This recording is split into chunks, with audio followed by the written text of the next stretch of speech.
Bonjour Denis. Bonjour. Merci de participer à ce MOOC. Vous êtes chez IBM et spécialiste de la transformation numérique, de l'intelligence artificielle d'un point de vue humain.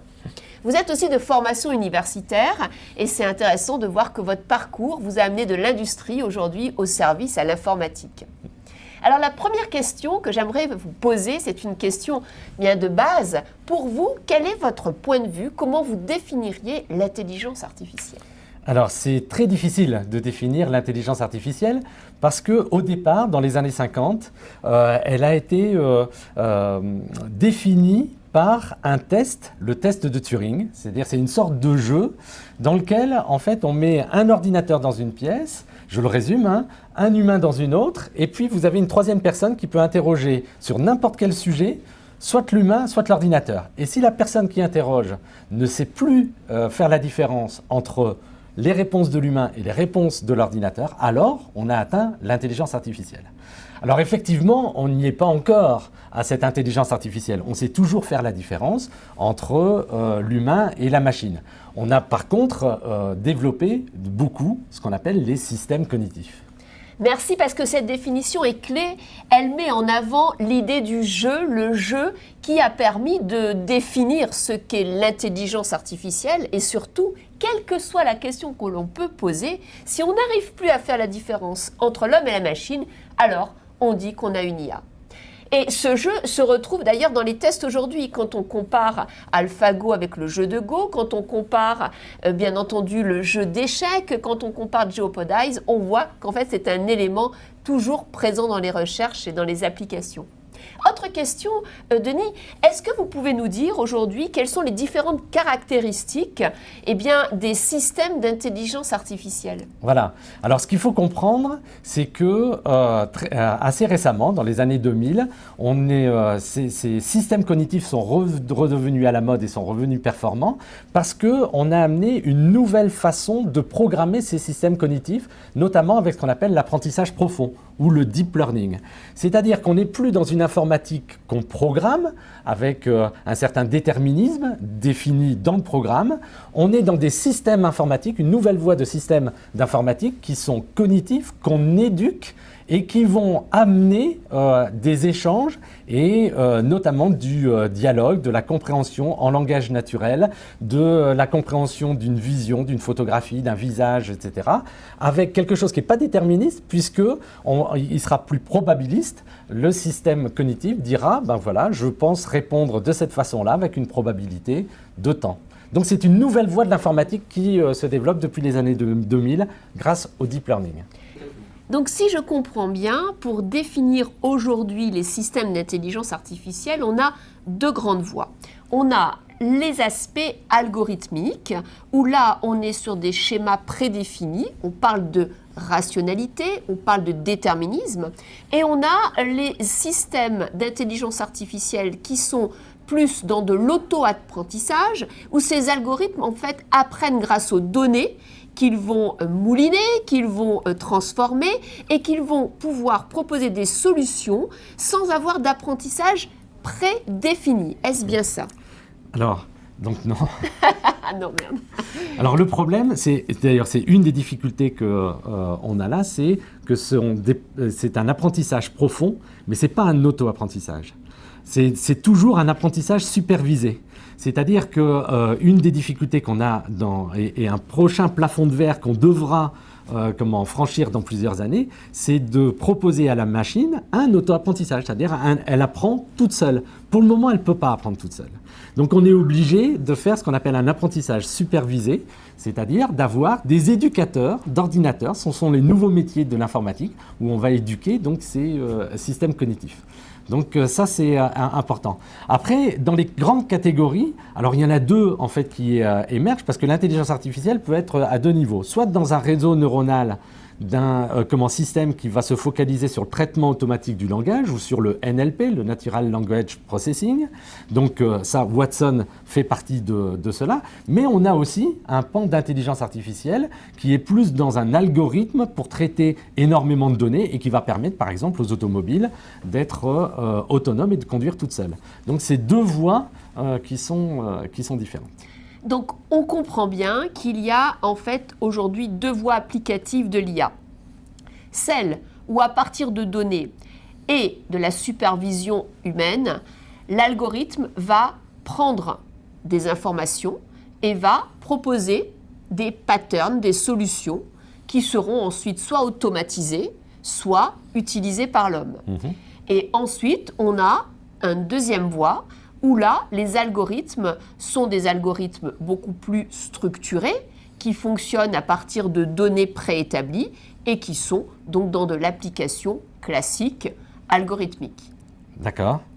Voilà. Donc alors, pardon. Ah pardon, non, mais allez-y, Denis. Voilà. On va... En fait, il faut opposer l'algorithme au réseau neuronal. Le réseau neuronal, c'est donc ça fonctionne comme un neurone dans le cerveau. On va l'éduquer et Watson est basé sur du réseau neuronal et on va l'éduquer parce que c'est un système de traitement automatique de langage. Et de l'autre côté, on a l'intelligence qui est cachée dans un algorithme, dans une façon de calculer et dans la puissance de calcul et de traitement de beaucoup de données. C'est l'intelligence artificielle qui est dans la Google Car ou qui est dans la voiture autonome. Donc l'algorithme d'un côté, le réseau neuronal. D'accord, donc les deux mots-clés à retenir, c'est soit on a une intelligence artificielle qui est fondée sur le réseau neuronal, et là il est important qu'on éduque cette intelligence artificielle pour qu'elle puisse utiliser des données et certaines routines qui seront données par l'homme, c'est ce qu'on appelle l'apprentissage supervisé.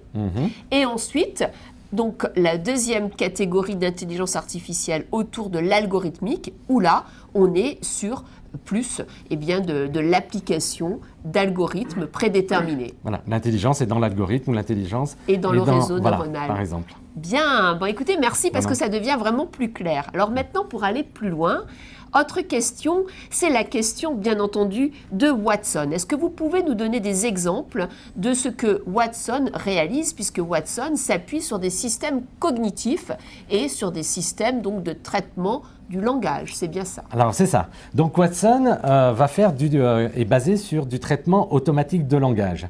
Et contrairement au test de Turing qu'on évoquait tout à l'heure, Watson ne va pas essayer de copier l'intelligence artificielle de l'homme, l'intelligence de l'homme va dans certains domaines déjà la dépasser. C'est-à-dire qu'en fait, la caractéristique de Watson, c'est qu'il est capable de lire, d'intégrer, de retenir une masse d'informations certainement supérieure à ce que peut faire un humain.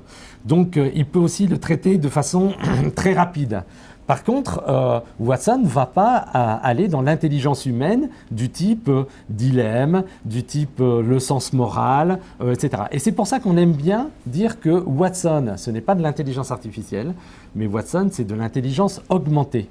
La vision que nous avons en mettant en place ce type de système cognitif, c'est non pas de faire la compétition contre l'humain, mais d'augmenter l'intelligence de l'humain, donc par une intelligence augmentée. Donc Watson est le système aujourd'hui d'IBM qui pourrait être assimilé à de l'IA et quelque part propose en fait des actions fondées sur la routine, l'automatisation, la décision également, oui, et vient compléter ce que l'homme peut faire en termes d'éthique, de morale, d'intuition, de créativité. Et donc, il ne faut pas voir une opposition entre une IA telle que Watson et un manager, par exemple, mais au contraire, utiliser Watson pour augmenter les capacités du manager à être plus performant et peut-être plus organisé, plus rapide, peut-être aussi créer de nouveaux types d'actes managériaux. Voilà. Alors, c'est quelques exemples concrets. Une des premières applications qui a été développée avec Watson, c'est le fait de conseiller le médecin en oncologie, par exemple.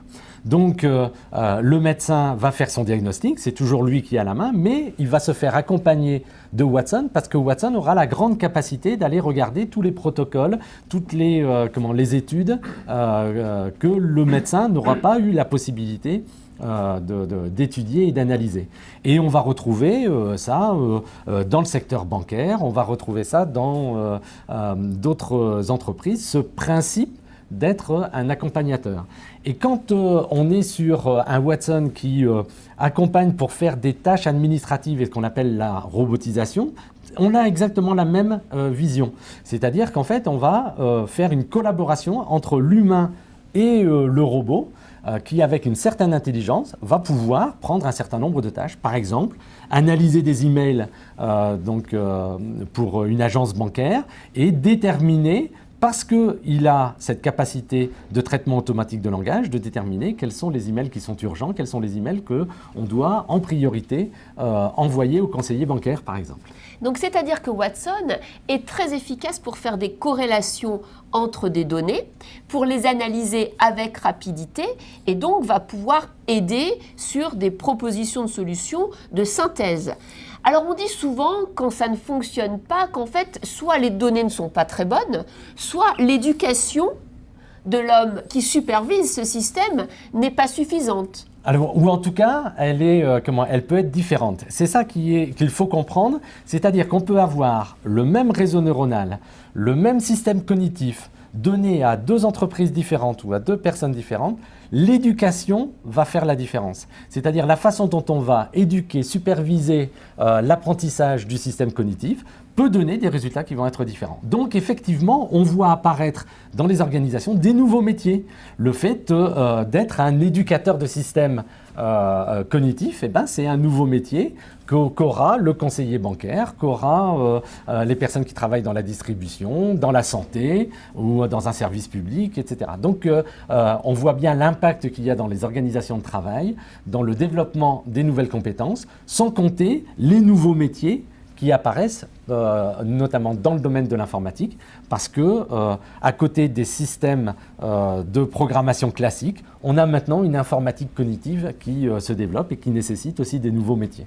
Donc ce que vous venez de dire, Denis, c'est qu'à la fois nous avons des nouvelles compétences, ces compétences d'éducation que doit intégrer le manager, mais également de nouveaux métiers comme designer d'intelligence artificielle. Oui. Alors le manager et pourquoi pas le collaborateur lui-même. Bien sûr. Puisque si on arrive à augmenter l'intelligence du manager pour son management, la gestion de ses équipes, etc., pourquoi pas augmenter l'intelligence du collaborateur sur sa gestion prévisionnelle de l'emploi, sur son développement de compétences, sur la personnalisation d'un parcours de formation en fonction des compétences qu'il a déjà, etc. etc. Donc, c'est tout à fait, ça impacte complètement l'organisation de l'entreprise. Merci beaucoup, Denis. Merci pour votre témoignage. Vous nous expliquez qu'en fait, tout peut être augmenté avec l'intelligence cognitive, l'intelligence de Watson, c'est-à-dire à la fois le métier de manager, mais aussi le collaborateur et aussi les processus, les systèmes tels que les systèmes de gestion des compétences ou de gestion des carrières qu'on va pouvoir individualiser. Absolument. Et donc rendre plus performants. Merci.